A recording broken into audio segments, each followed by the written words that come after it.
La mayoría de los biógrafos de Isabel de Portugal coinciden en que su figura ha despertado la atención de historiadores gracias a los retratos que le hizo Tiziano. Sobre todo a este retrato individual que curiosamente se hizo como un encargo personal y para disfrutarlo de forma privada, de forma íntima.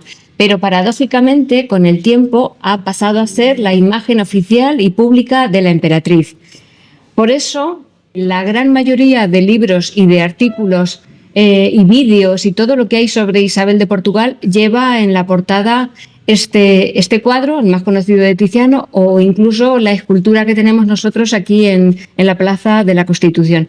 Es lo que se llama el arte al servicio del poder, o el poder de la imagen como vehículo de propaganda política. Antes de este retrato, Isabel de Portugal tuvo muchísimos retratos de corte o retratos de devoción, retratos también de presentación, que eran los retratos que se hacían entre los prometidos para que se conocieran, para que conocieran a la persona con la que se estaba concertando su matrimonio, porque generalmente estos matrimonios, eran matrimonios por cuestiones de Estado, no eran, por supuesto, matrimonios románticos, eso no existía hasta el siglo XIX. Pues entonces todos estos retratos que se han coleccionado de Isabel de Portugal, anteriores al de Tiziano, tienen en común que son muy estereotipados. Presentan un tipo de belleza renacentista, un tipo de belleza ideal, pero sin personalidad. Aquí he puesto varios, por ejemplo, el de la Fons de la Vitae. En ese retrato están los padres de Isabel, Manuel el Afortunado, su madre María, y luego están Isabel y su hermana, pero si se dan cuenta tienen la misma cara, no se diferencia a nadie. Sencillamente Isabel se diferencia en que, como era muy alta, está pintada de mayor tamaño. Los hermanos están a la izquierda, el de la derecha es otro retrato de joven de Isabel y lleva, curiosamente, en la gargantilla, lleva un arcés en blanco y negro, que son las ces por el emperador. Y ocurrió que cuando muere Isabel con 36 años, por un parto prematuro que tuvo unas consecuencias nefastas, pues el emperador se siente desolado. Es el año 1539, Isabel tenía 36 años, él no pensaba que le iba a faltar Isabel, así lo dice él, y entonces se retira durante 2 meses al monasterio de Sisla en Toledo a meditar solamente con su confesor. Y entonces aquí se fragua el encargarle el cuadro a Tiziano, porque él le había pedido a su hermana María, que estaba en los Países Bajos, en Flandes, que le enviara el retrato que tenía en su pinacoteca, porque él recordaba que le gustaba mucho. Y cuando lo recibió se llevó una gran decepción. Por eso le encargó el cuadro que conocemos todos, que es el que está también allí en aquel panel, es el de Isabel de Portugal. Se lo encargó en el año 1545, o se terminó en 1545. Es un retrato póstumo y tiene todos los símbolos de la majestad y de la grandeza. Por eso ha pasado a ser la imagen oficial o la imagen pública. Les voy a dar algunos detalles del cuadro. Por ejemplo, ella está sentada. Eso es símbolo de modestia. De su cuerpo solamente se ve la cara y las manos. Y en la cara vemos una mirada distante, majestática, sin sentimientos, sin afectos, sin emociones. Eso es aposta. Es aposta porque eso resaltaba más la grandeza del personaje. Además, los reyes no podían demostrar emociones ni afectos. Eso los convertía en débiles, en vulnerables. Incluso en los momentos más trágicos ellos tenían que guardar la compostura. Por ejemplo, cuando muere el infante Fernando con unos meses, que Isabel ha tenido sola en la corte porque él está en Europa, pues está muy triste. Y entonces el emperador se entera de que Isabel está triste, los cortesanos comentan que está triste, y le dice: que quitéis de vos todo dolor y pena, consolándoos con la prudencia y ánimo que a tal persona conviene. Es decir, había que controlar las emociones. Por eso esta mirada es distante. Solamente vemos las manos. En las manos, en la izquierda, tiene un libro. Y es que en el siglo XVI las manos se consideraban portadoras de sabiduría y de razón. Posiblemente sea un libro devocional, porque ella era muy devota. Y en la mano derecha es la mano del besamanos, la de la obediencia de los súbditos, y lleva solamente una sortija con un rubí. Las piedras preciosas también tenían su significado. El rubí era temor de Dios. Si se dan cuenta, no se notan las formas femeninas, no se nota el pecho, porque como era tan católica y devota y la moda en ese siglo XVI, lo que llevaban las mujeres era un cartón rígido para disimular las formas. Y después ven que sube una camisa, que es una gorguera, que termina en una lechuguilla y solamente se le ve la cara y las manos. El escote está convenientemente tapado, lo que corresponde a una mujer honesta. Luego, si nos fijamos en el tejido del vestido que lleva, que es una saya, esto se llamaba saya, lo que era entero, pues es de terciopelo y el forro de las mangas de raso. Son vestidos y tejidos muy, muy lujosos. Lleva pasamanería de oro, lleva unas joyas impresionantes como corresponde a su persona y un peinado muy delicado, que es con el que la vamos a conocer, con esas trenzas que le enmarcan el rostro. Y no hay ningún símbolo de majestad, no hay ningún símbolo como corona, cetro, pero sí que hay un detalle que la vincula con el emperador, con el Sacro Imperio Romano Germánico, y es el águila bicéfala que está en la cortina. Bueno, pues todos estos símbolos crean en quien lo mira pues un sentimiento de respeto, de obediencia, de sumisión, que es lo que se pretendía. Nosotros en Albacete tenemos la suerte de contar con una escultura que forma parte de un grupo de esculturas que también encargó el emperador para recordar a Isabel, que se la encargó a Leone y Pompeo Leoni. La original es una escultura de bronce que se encuentra en el Museo del Prado. Se hizo otra copia para el Palacio de Fuensalida, porque fue allí donde murió la emperatriz.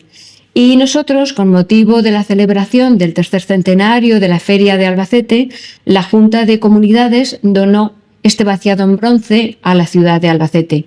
Y la tenemos ahí en la Plaza de la Constitución. Somos la única de las ciudades y villas que formaron parte del señorío de Isabel que tenemos un monumento en un espacio público. Bueno, pues todas estas piezas constituían el recuerdo de Isabel solamente en el arte, pero su figura no se había estudiado en los libros hasta mitad del siglo XX. Eso no es ninguna novedad porque todas las personas que se dedican a estudiar a las mujeres saben que el estudio sobre las mujeres parte desde mitad del siglo XX. En el siglo XVIII pues hay alguna biografía, pero un par de líneas. Siempre su figura se ha estudiado poco y muy unida al emperador. Pero a partir del siglo XX empieza, como ya digo, a estudiarse en serio.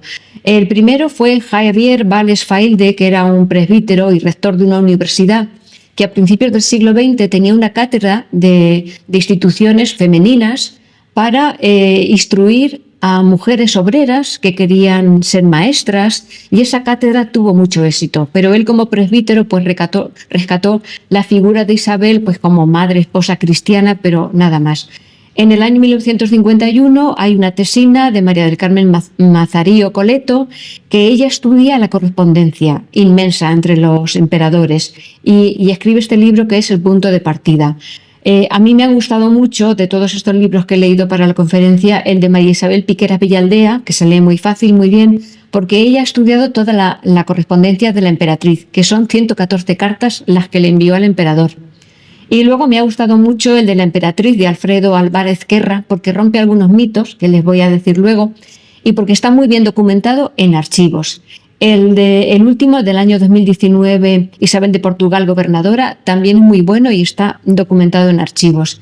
Luego, a nivel local, también hay que mencionar a los escritores e historiadores de Albacete que han tratado a Isabel. El primero fue Alberto Mateos, en su obra Monografías de Historia de Albacete.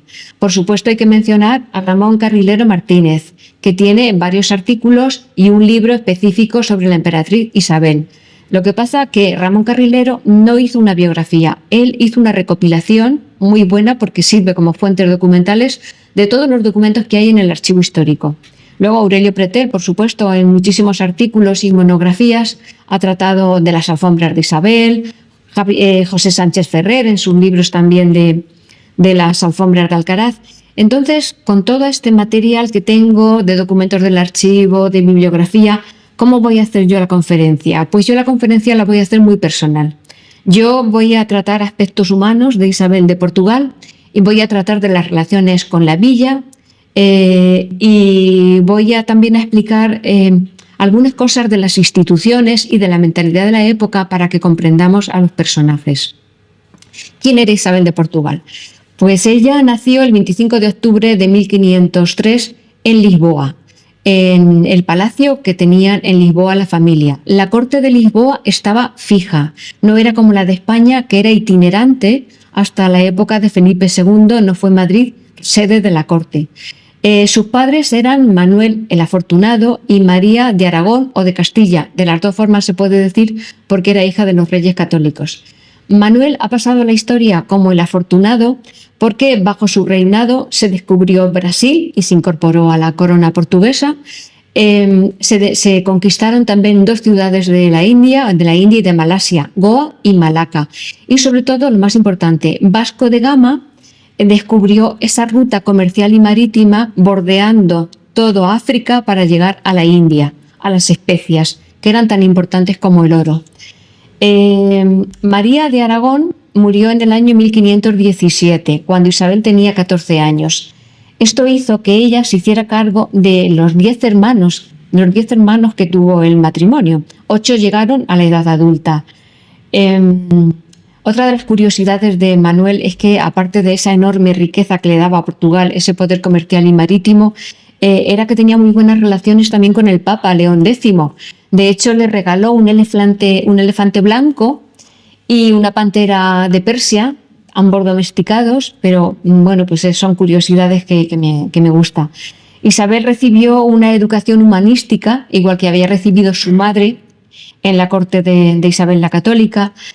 Conocía las lenguas del momento, también el latín, el griego, tenía nociones de música, ella cantaba muy bien, el emperador Carlos también, sabían componer, tenía también conocimientos de bordar, de coser, porque era algo que ya llevaba heredado desde su abuela Isabel la Católica. Ellas hacían ropas para los pobres, también para conventos e iglesias, y sobre todo hay que destacar de ella el profundo convencimiento religioso.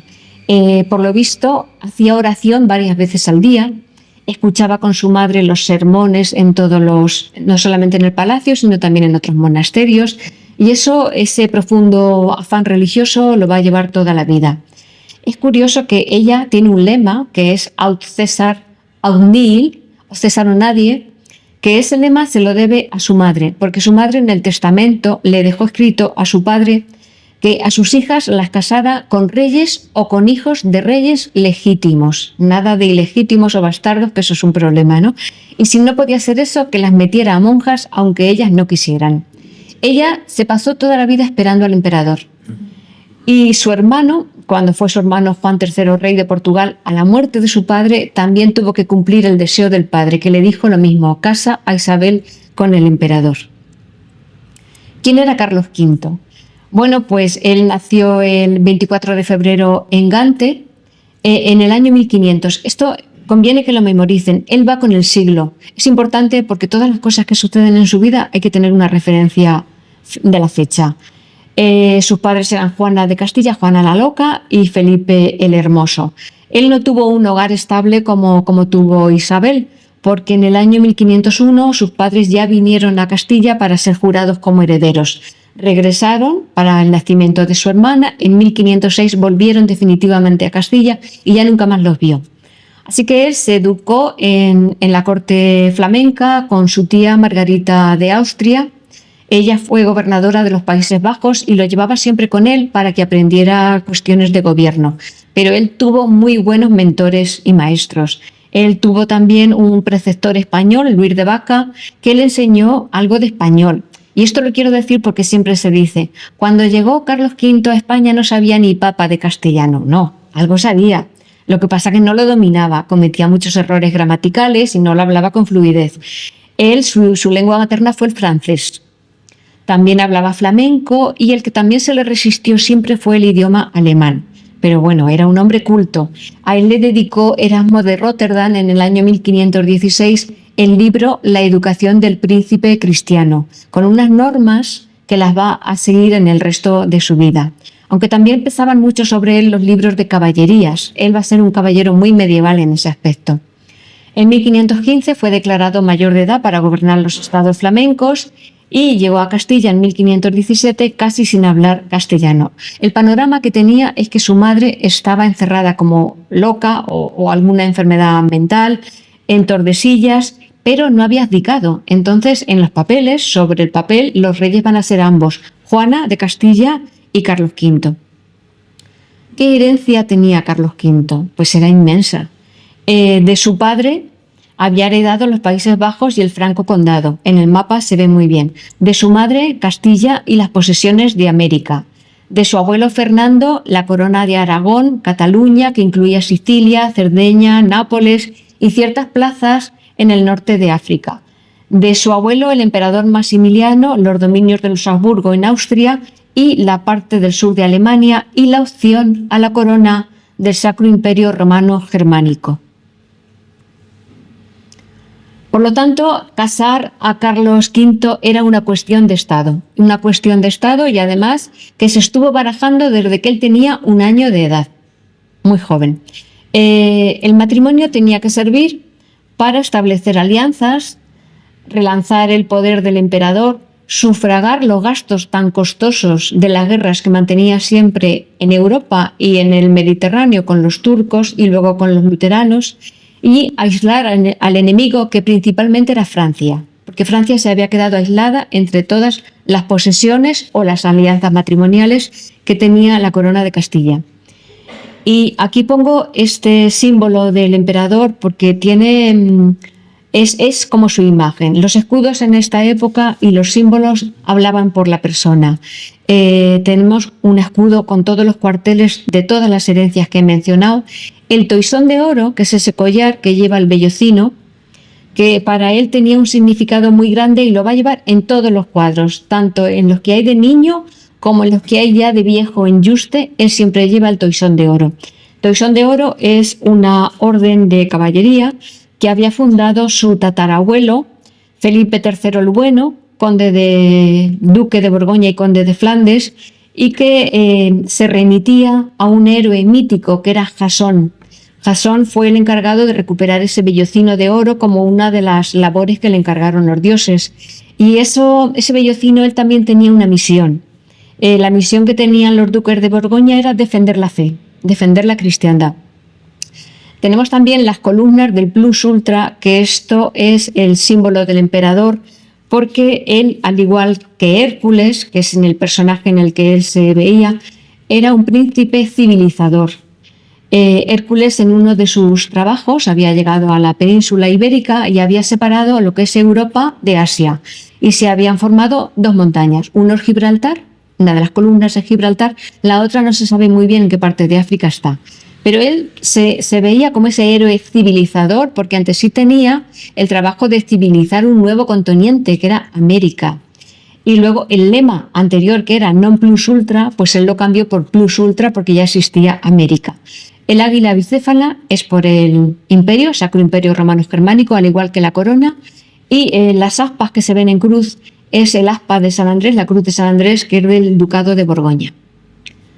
Bueno, pues se estuvieron barajando muchas posibilidades de novias, no voy a entrar en el detalle porque tenemos poco tiempo, pero al final se tramitó la boda con Isabel de Portugal.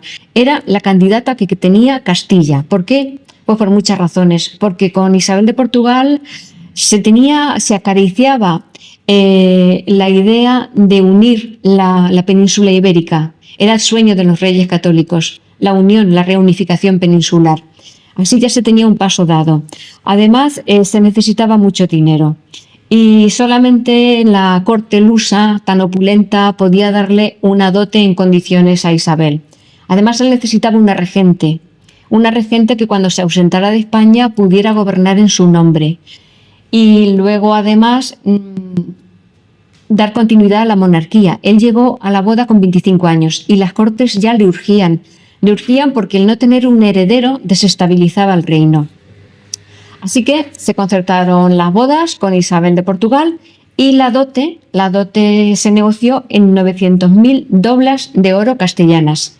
como las capitulaciones se dice cuánto tenía que pesar cada dobla, se dice que son 9,2 gramos, pues tenemos que son 8.208 kilos de oro. 8 toneladas costaba al rey de Portugal. Y bueno, pues además me he permitido, una licencia que no es muy ortodoxa, pero os la voy a decir.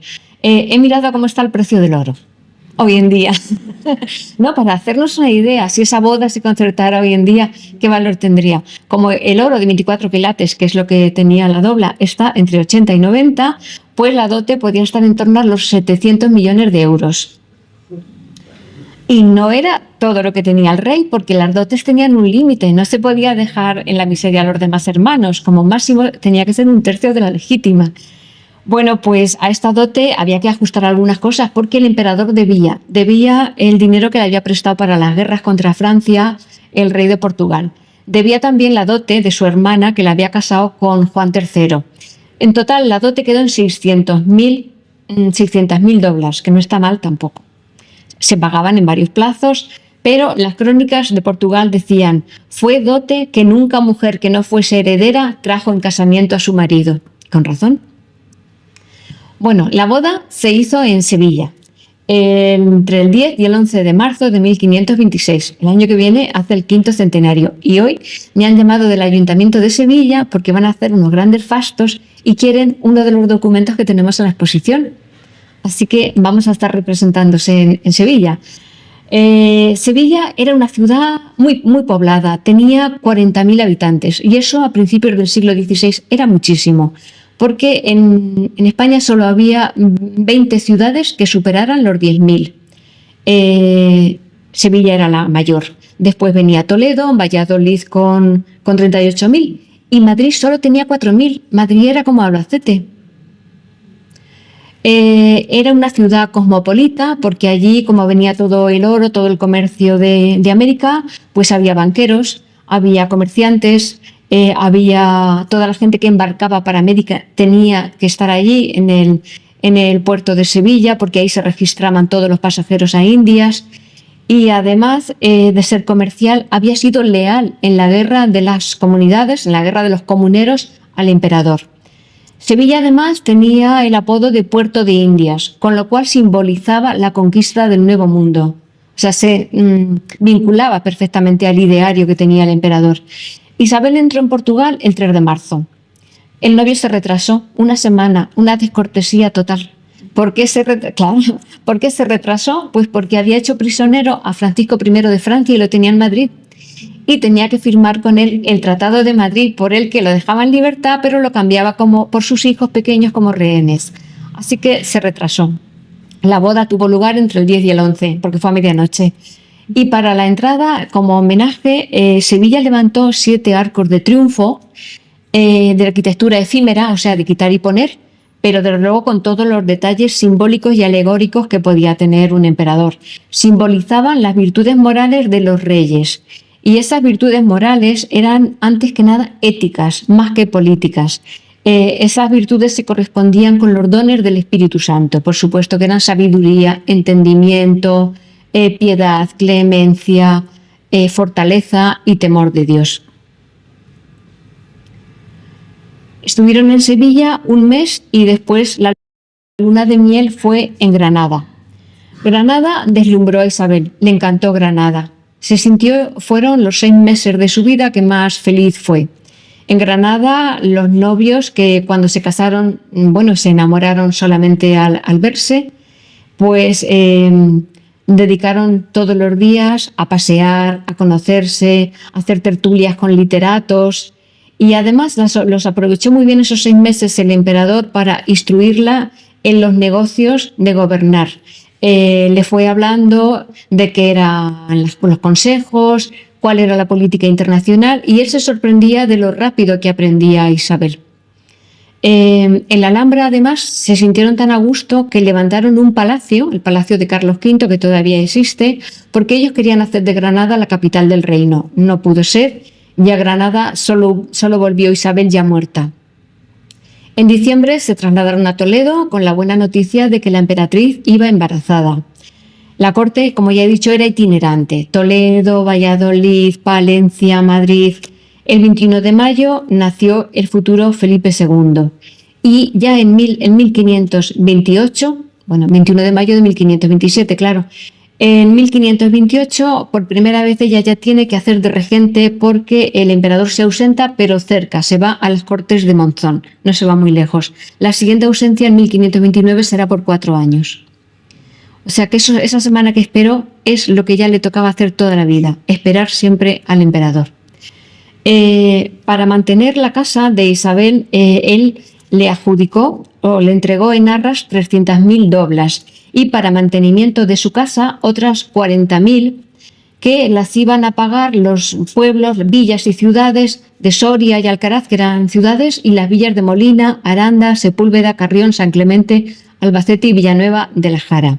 ¿Cómo se iban a pagar esas 40.000 doblas? Pues con lo que se recaudara de alcabalas, de tercias y de otros impuestos. Como sería posiblemente poco para el gasto de la casa de la emperatriz, pues se le adjudicaron otras 10.000 sobre el almojarifazgo de Sevilla. Esto era una renta muy importante porque ese almojarifazgo cobraba lo que era el comercio, tanto el que se importaba como el que se exportaba. Aparte de las rentas, el señorío incluía también la jurisdicción civil y criminal, o sea que la emperatriz iba a ser como juez de justicia en máxima audiencia, en máxima instancia, y el nombramiento de cargos municipales que le iban a corresponder a ella. ¿Pero qué era la casa de la emperatriz y por qué necesitaba tanto dinero? Esta es una de las curiosidades que yo tenía. Y entonces ya sabemos que ella, cuando se quedó huérfana de madre con 14 años, su padre, que era su hija favorita, pues le puso una casa propia. Una casa propia con todos los servicios, igual que tiene la Casa Real.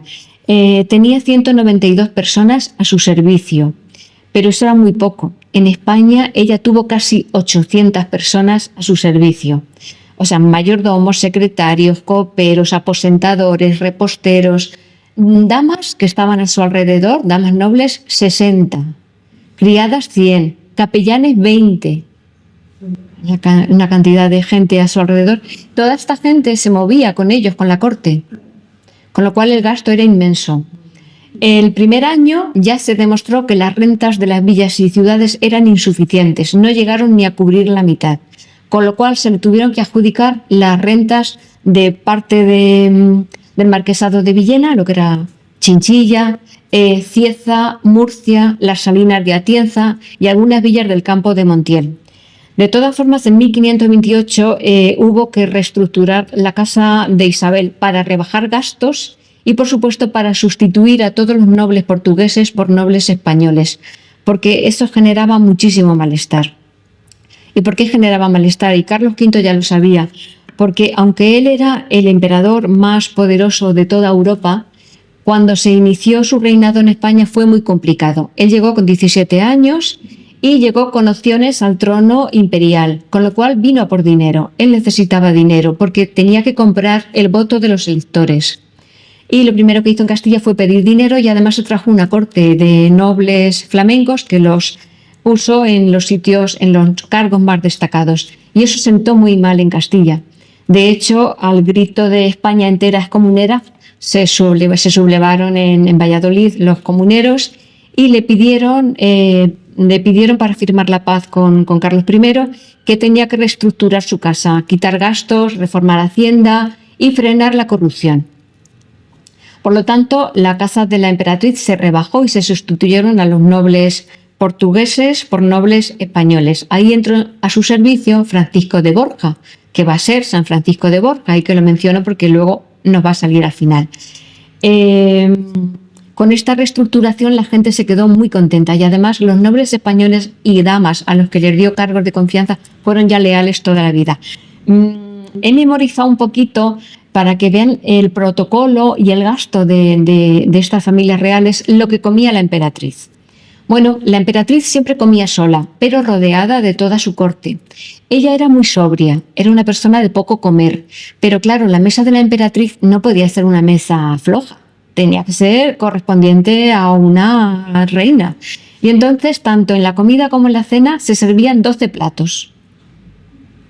12 platos. Entre ellos he memorizado 3 gallinas asadas, una gallina cocida, 2 en potaje, medio cabrito. El ceremonial era inmenso. Por ejemplo, para servir la comida iban los maceros con sus mazas hacia la cocina. Entonces, unos mozos de cámara traían la comida hasta el repostero de plata. Ahí, las damas de rodillas la cortaban y se la daban a la emperatriz. La copa con el agua envinada, porque saben que en esta época era más seguro para la salud beber vino que agua, porque el agua podía estar contaminada y había muchas. Pero a ella no le gustaba el vino, entonces decían que bebía un agua envinada, con un pelín de vino. Pues la traía el copero mayor. En fin, toda una parafernalia que a nuestros ojos pues es muy curioso. El señorío de Isabel y sus villas. ¿Qué significó realmente ser señora de las villas? ¿Fue una carga para los albacetenses y los alcareceños? ¿Fue un honor? ¿Fue una ventaja? Bueno, pues ella, para regir todas estas villas, pues tuvo un consejo, el consejo de la emperatriz, con unos consejeros que iban a ser los que iban a hacer de intermediarios y iban a gestionar, aunque ella tenía la última palabra y tomaba las decisiones de todo. Ese control que se le exigía, por ejemplo, en su faceta pública, también lo tenía ella por responsabilidad en su gobernación. Sabemos que el fin de los señoríos era recaudatorio, pero Isabel fue muy discreta, muy cauta. Ella exigía a las villas que le pagaran sus alcabalas y sus tercias, pero teniendo cuidado de no exprimirlos demasiado o de que se les cobrara, pero con unas garantías. La alcabala era el impuesto universal, lo pagaba todo el mundo, también los hidalgos y los clérigos. Es un impuesto que duró más tiempo en la corona de Castilla, bueno, en toda España, llegó hasta el siglo XIX y suponía un 10% sobre todas las transacciones comerciales, venía a ser como el IVA. Las tercias era la tercera parte del diezmo eclesiástico. El diezmo era el impuesto, las primicias que había que darle a la Iglesia, porque Dios era el que nos daba todos los frutos de la tierra, era lógico que también recibiera su diezmo. Y de ese diezmo una tercera parte iba a la corona. O sea que no supuso para Isabel para la villa de Albacete ningún menoscabo, porque eso ya se pagaba. Al contrario, ella puso mucho orden y puso unas normas muy estrictas que ayudaron a todas las villas. ¿Qué ventajas tuvieron? Pues la mediación personal. Isabel se preocupaba de las villas y lo sentía como algo cercano. Además era un honor, por supuesto. Había cosas que solamente podía hacer una emperatriz. Y he puesto este ejemplo. Mediadora con la justicia. Ella escribe a la Chancillería de Granada. La Chancillería de Granada era el Tribunal Superior de Justicia desde el Tajo para abajo. Desde el Tajo para arriba, ese Tribunal Superior era la Chancillería de Valladolid. Ella escribe esta carta, que la firma, es una firma autógrafa, es de su mano, y le dice, he entresacado algunas cosas que las voy a leer. Mediadora de la justicia he puesto. Y dice, por parte de los de mi villa de Albacete, o sea, mi villa, mi equipo, me han dicho que los de la ciudad de Chinchilla tratan con ellos en esa audiencia muchos pleitos sobre cosas que la dicha villa dice que no debe. Solo por fatigarlos, por molestarlos. Es decir, que Chinchilla, sin razón ninguna, según ellos, claro, mandaba pleitos, los denunciaba. Y dice, y aunque sé que en esa dicha audiencia siempre se ha tenido y tiene el cuidado que es razón de dar la justicia a cuya es, esto parece que es un poco diciéndole como lo de explicatio non petita, accusatio manifesta, ¿no? Como que... Bueno, entonces dice, yo querría que los de mi villa en esto y en todo fuesen mirados y bien tratados. Ojo, ya hay un poquito de prevención para que sean condescendientes con Albacete. Y lo más brevemente que pudierais, determinéis los dichos pleitos sin dar lugar a dilación. Pues esto para mí es una mediación y una ventaja y un honor. La relación y correspondencia fue muy fluida. Ella, en 30 de abril, en plena luna de miel, ya agradece a Albacete la lealtad, la disposición que siempre han tenido con los reyes y además les jura también sus privilegios. Las villas reciben unas comunicaciones directas de acontecimientos que son festivos. Y no es que en toda España no se recibieran las cartas cuando nacía un infante y había que celebrarlo. Sí que se hacía, pero, por ejemplo, en Alcaraz, cuando nació Felipe II, se recibió no una carta, sino tres, por tres partes. Una por parte de la emperatriz en persona, otra por parte del embajador de Portugal y una tercera por parte del Consejo. Lo llevó en mano un mensajero y Alcaraz enseguida vio que esto había que corresponder y le dieron 30 ducados, muchísimo dinero, porque al volteador que festejó, que ayudó en Alcaraz a estas festividades, volteador era una especie de saltimbanqui, de artista, que lo mismo hacía piruetas, que cantaba, le dieron solamente 15 ducados. Pero se gastaron muchísimos maravedís en las fiestas, 11.194. En Albacete también se hicieron fiestas cuando se le declaró señorío a Isabel de Portugal. Se gastaron 6.675 maravedís. Solo el toro costó más de la mitad.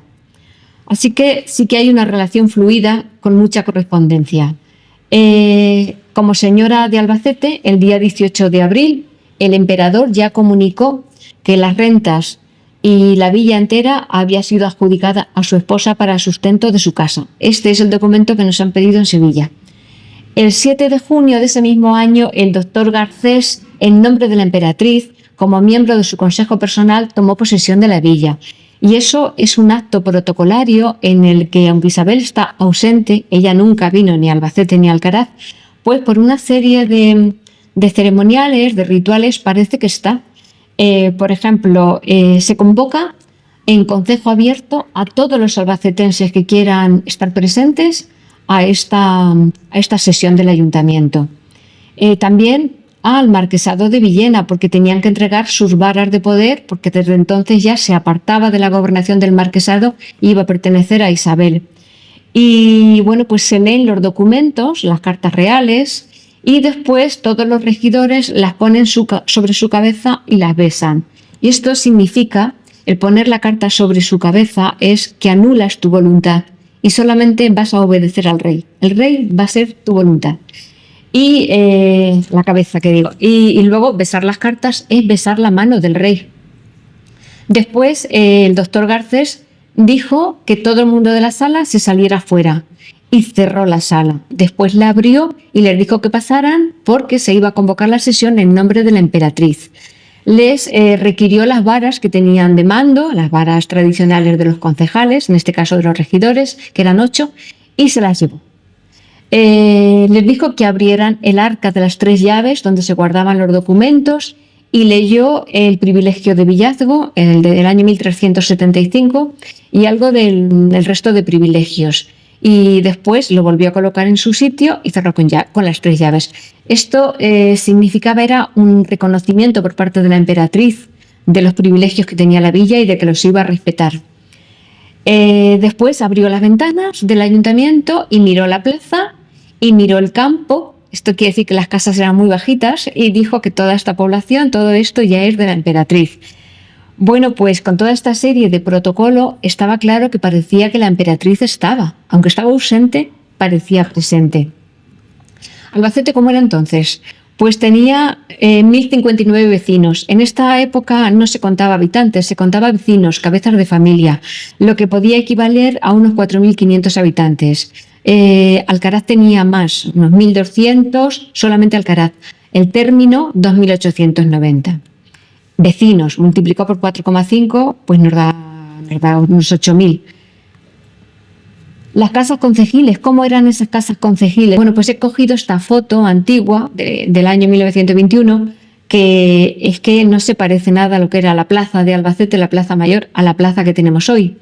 El edificio concejil estaba en esquina. Una parte daba a la calle Carnicerías y Plaza y la otra era la subida hacia Villacerrada, más o menos donde están las escaleras hoy en día. El edificio concejil tenía una torre donde estaba el reloj y en la parte de la derecha, la que subía hacia arriba, estaba la cárcel. Esa era la cárcel. Era un edificio muy bueno, decían que era muy lujoso y que era admirable. En la torre había una capilla para la Virgen de la Estrella, porque los regidores tenían la costumbre antes de las sesiones oír misa. La Virgen de la Estrella era la Virgen del concejo, no la patrona de Albacete, sino la del concejo. En el interior, una escalera llevaba a la sala de reuniones que estaba en el piso superior. Y en el centro de la plaza estaba la picota. En los aspectos económicos, como digo, pues el grueso de los documentos, tanto de Albacete como de Alcaraz, son de tipo fiscal. Ella, por ejemplo, hizo para Albacete una cosa muy buena, y es que el encabezamiento de las rentas, las recaudaciones en la Edad Media se hacían por arrendamiento, es decir, un señor poderoso entregaba al rey el dinero que necesitaba y ella se encargaba de recaudar, pero cometía muchos excesos, con lo cual se determinó que a partir de cierta época el encabezamiento fuera un tanto alzado, que las ciudades negociaban a través de las cortes con el rey. Entonces, para Albacete, a lo mejor, pues yo qué sé, 100.000 maravedís repartidos entre tantos vecinos, según lo que cada uno tuviera, salían a tanto. Y esto para los vecinos era bueno, pero para la corona era malo, porque no se solía revisar a menudo. Entonces ella hizo un encabezamiento por 4 años, con lo cual era una garantía para Albacete también, porque en 4 años pues poco se podía variar la población para que ascendieran los impuestos. Además, ordenó al corregidor de sus villas que los recaudadores devolvieran lo que le habían embargado a los vecinos, porque les habían embargado, por ejemplo, a los labradores las mulas, porque no habían pagado a tiempo, pero es que no les habían avisado, no les habían mandado requerimientos, y entonces ella ordenó que había que avisar siempre. Por esto digo que puso muchas normas y era una persona prudente, ecuánime, el bienestar de los súbditos. Pues se preocupó mucho, y a mí me llama la atención, por ejemplo, que hay fechas en las que ella está tratando de armar las galeras contra el turco, y al mismo tiempo un vecino de Albacete, que ni siquiera es hidalgo, Juan de Munera, le dice que le dé privilegio para no tener la obligación de hospedar en su casa a nadie, ni tropas, que era lo frecuente, ni ninguna otra persona, y se lo concede. O sea, por muy mínimo que fuera la petición, ella siempre atendía y con rapidez. Son unos años que hay mucha escasez de trigo, y lo que se solía hacer pues era la gente que tenía cosecha acumulaba el trigo y la cebada y lo encerraba, y entonces luego lo sacaba, claro, abusando de los precios, y ella prohibió almacenar trigo en tiempo de escasez para su reventa, y además puso incluso penas de cárcel. A los tutores, cuando los niños se quedaban huérfanos, se quedaban con algún tutor que era un tío, algún familiar, pero este tutor, en vez de aprovechar ese dinero e invertirlo en algo que luego esa criatura pudiera tener una renta, lo aprovechaban en su favor. Y ella mandó una carta diciendo que concertaran algún crédito, algún censo, como se llamaba entonces, con alguna persona pudiente para que esos niños tuvieran dinero el día de mañana. Aumentó la de esa carnicera de Albacete, porque se les había quedado pequeña al crecer tanto, y sobre el bienestar espiritual, pues ella, por ejemplo, hizo una donación de su propio pecunio para que en Alcaraz se terminara el convento de San Francisco, que esto lo sabe muy bien Vicente Carrión, porque lo publicó él. También obligó al Ayuntamiento de Alcaraz a que aportara dinero para terminar la iglesia de San Ignacio, que se terminara la Torre del Bonillo también. Tengo que decir también que una de las causas de que el dinero siempre fuera insuficiente es que sobre las alcabalas siempre pesaban juros. Los juros eran lo que hoy en día es deuda pública. Es decir, el concejo, por ejemplo, la corona, necesitaba dinero, y entonces un noble o un banquero se lo daba, pero a cambio había que devolverlo con un interés. Y para devolver ese dinero se sacaba de las alcabalas, de las tercias, de las carnicerías, de cualquier bien público. Con lo cual, esto es una de las causas de que siempre hubiera bancarrotas o se estuviera siempre al filo de estar en la pobreza más absoluta. El control de la administración local, evitar corruptelas, que era lo frecuente. Ella prohibió que los hidalgos de Albacete ocuparan cargos municipales, y si querían ser regidores o alcaldes, que renunciaran a su hidalguía. Reguló el salario de los regidores de Alcaraz, porque cuando salían del término cobraban 100 maravedís o cobraban 100 maravedís o la dieta, pero las dos cosas no. Entonces ellos, hubo un momento que querían hacer una triquiñuela, ella se enteró y les dijo que no. Que los escribanos de la Mesta fueran personas cualificadas, porque hasta ese momento había escribanos, ojo, escribanos que no sabían leer y escribir. Bueno, que los documentos librados por el concejo llevaran su sello, porque había mucha gente que se aprovechaba y falsificaba documentos. Alcaraz. Desde cuando ella se casó con el emperador, fueron unos enviados de Alcaraz y le llevaron unas alfombras y unas bolsas. Y ella les agradeció muchísimo ese regalo de las alfombras porque las estimó muchísimo. Decía que eran muy bonitas y de mucho valor. No era la primera vez que una reina de España recibía alfombras de Alcaraz.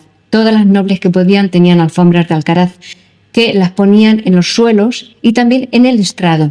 El estrado era un sitio elevado donde las damas se solían sentar para escuchar la lectura de un libro, para coser, bordar o escuchar música, y cada una llevaba su almohada. Una almohada lujosa que llevaban las damas, y esto era una costumbre heredada de los árabes, que se mantuvo mucho tiempo. Ella también realizó luego más encargos de alfombras de Alcaraz, porque cuando se muere hay que hacer almoneda de sus bienes, venderlos en subasta para sacar dinero para las mandas del testamento, y hay varias alfombras de Alcaraz. De todas formas, según el inventario de los bienes, las alfombras que más le gustaban eran las de Oriente, las orientales, luego las de Portugal y luego las de Alcaraz. Pero si hay una aldea de Alcaraz que resultó beneficiada de Isabel, fue el Bonillo. El Bonillo llevaba años luchando por su independencia de Alcaraz. Y entonces fue consiguiendo pequeñas ventajas. Por ejemplo, obtuvo un privilegio, que es este que hay rodeado con esas orlas y la D de doña Isabel en azul, para sentenciar causas civiles y criminales que no superaran los 400 maravedís. Y si los superaran, que fueran de cosas sobre ganado, tierras. Pero esto ya era una parte ya de libertad, porque no tener que recurrir a la justicia de Alcaraz ya era ascender un peldaño. Luego, por ejemplo, a los alcaldes de Alcaraz les dijo que no denunciaran a los del Bonillo cuando tenían riñas por palabras livianas y no mediaba denuncia.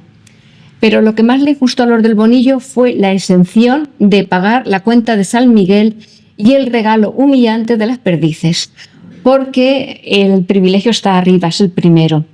Porque Alcaraz le cobraba a todas las aldeas grandes, el día de San Miguel, 29 de septiembre, una contribución que no existía en ninguna norma jurídica, pero que se la había inventado Alcaraz, una contribución variable además, y además a los regidores del Bonillo los obligaba a ir cada uno con un par de perdices. Imagínense los regidores con las perdices colgadas en el cinto. Esto lo veían humillante, más que el dinero, lo de las perdices. Y al final lo consiguieron. Después de estas conquistas que realizó el Bonillo, el resto de las aldeas que eran grandes como Lezuza, Munera, se envalentonaron y también dictaron unas ordenanzas para conseguir también un poquito de independencia o de autonomía. Ahí hubo un pleito grande por esas ordenanzas. Alcaraz denunció a las villas y ella envió una carta a Alcaraz diciendo que el pleito ya estaba sentenciado, que había un plazo para alegaciones, pero que no hicieran alegaciones maliciosas por dilatar el tiempo.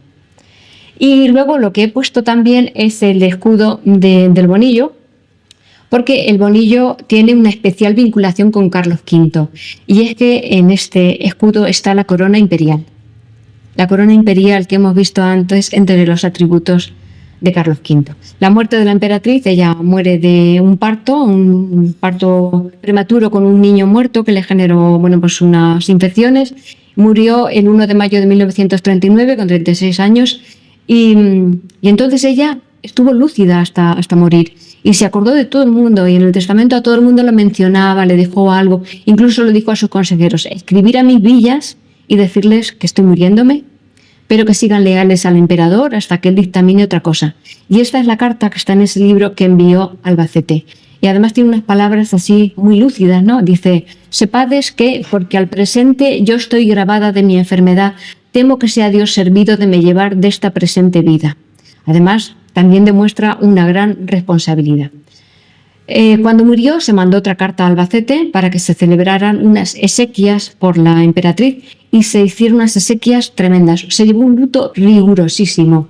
Desde el 8 de mayo, que fue el lunes, hasta el domingo había que estar de luto.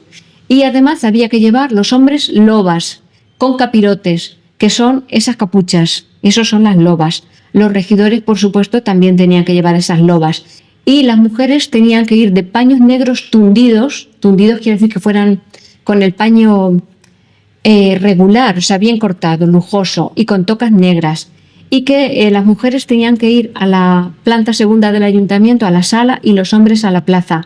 Eso quiere decir que se registró a todo el mundo que fue, porque se multaba, había multas y cárcel para quien no fuera a dar el pésame, a hacer su luto. El gasto se gastaron 25.982 maravedís, que fue el 10% del presupuesto anual. ¿Por qué se gastó tanto? Pues por las misas, por la cera para las velas, por el túmulo. Bueno. Conclusión, Isabel fue la esposa perfecta. Fue la esposa perfecta. El emperador, por ejemplo, cuando se casó, tenía ya 4 hijas bastardas, pero en los 13 años que estuvo casado con ella le fue fiel, totalmente fiel. Y solamente al final de su vida, ya cuando era viudo, tuvo un bastardo que fue don Juan de Austria. Él decía, cuando murió, él decía de ella, no solo es mujer, sino ayudadora. Y efectivamente, porque ella gobernó con mucha sabiduría, con prudencia, era una persona que escuchaba a las partes, era una persona prudente. Además, evolucionó desde un primer momento, que todo lo consensuaba con el consejo hasta ya tener su opinión propia. Estaban también muy enamorados, tenían una correspondencia muy abundante, y en una de las cartas el emperador le dice, beso este papel con el mismo calor y ternura que besaría sus labios si estuviera con vos. Es muy bonito. La cualidad más alabada de Isabel es la discreción, el saber estar, la equidad, la empatía, la justicia social. Esto es una cosa mía, porque se preocupaba por los que menos tenían, la reflexión y la piedad. Y este cuadro que pongo aquí en el Museo del Prado se titula El juicio final. Y este es un cuadro que mide 3,5 metros de alto por 2,5 de ancho, y al emperador le encantaba. De hecho, cuando ya estaba en Yuste, le encantaba, se ensimismaba mirándolo, porque veía ahí que estaba ahí la trascendencia de su vida, de su reinado. Él estaba ante Dios, orando, con la corona imperial a los pies. Detrás de él está Isabel, como la quería tanto. A ella un ángel le empuja en la espalda para que vaya ya directamente al cielo. Detrás está Felipe II, ¿lo ven? Y luego abajo están todos los profetas. Noé con el arca, San Juan el evangelista con su águila, Moisés con las tablas. Este era un cuadro que le encantaba. Y luego la leyenda a través del arte y la literatura. Bueno, pues siempre se ha dicho que San Francisco de Borja, San, porque fue después, se hizo jesuita y luego fue beatificado. Siempre se ha dicho que él estuvo secretamente enamorado de Isabel de Portugal, pero no hay nada que lo constate, no hay ningún documento que eso. Y además, cuando ella, su cadáver fue trasladado hasta Granada para ser enterrada allí, según la leyenda, hubo que abrir el ataúd para comprobar que era la emperatriz la que iba. Y siempre se dice que cuando Francisco de Borja, duque de Gandía, abrió el ataúd, fue tal el impacto que se llevó que dijo: nunca más voy a servir a un señor que se pueda morir. Y se hizo jesuita. Pero esto dice uno de los escritores, Alfredo Alvar, que es una patraña, porque según los documentos de los archivos, quien estuvo en la apertura del ataúd fue el marqués de Mondéjar. Francisco de Borja estuvo en el entierro, pero no en el levantamiento del cadáver. Y entonces, pues igual que el duque de Rivas, por ejemplo, escribió una obra también basada en esta conversión que se tituló El solemne desengaño, pero es mentira. Bueno, y ya con esta imagen de esa fuente de la Alhambra de Granada, recordando a la emperatriz, pues terminamos. Muchas gracias.